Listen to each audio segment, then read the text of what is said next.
High high, এত রোদ্দুরে আমরা সেজে গুজে কোথায় যাচ্ছি জানো?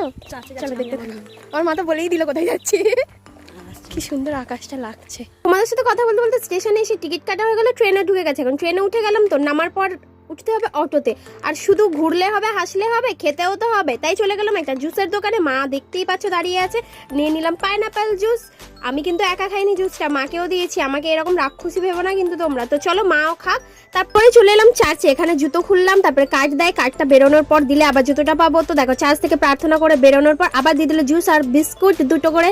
ওফ, খেয়ে শান্তি, সেই শান্তি গরমে। তারপরে মনে হলো চলো একটু পাপড়ি চাট খাওয়া যাক, অনেকদিন পর পাপড়ি চাট পেয়েছি, তো সেই জন্য তোমাদের সাথে একটু শেয়ার করলাম কিভাবে বানাচ্ছে। কিন্তু এটা তো এখন খাবো না, ট্রেনের টাইম হয়ে গেছে, তাই পার্সেল করে নিয়েই চলে যাবো। টং টং করে নেমে গেলাম সিঁড়ি দিয়ে। তো চলো ট্রেনে উঠে গেছি, এখন বাড়ি যাওয়ার পালা। আর গরমে তো পুরো বিধ্বস্ত হয়ে গেছি। তো আমি বাড়ি যেতে থাকি, তোমরা আমার চ্যানেলটা জলদি সাবস্ক্রাইব করো। Bye, thanks for watching.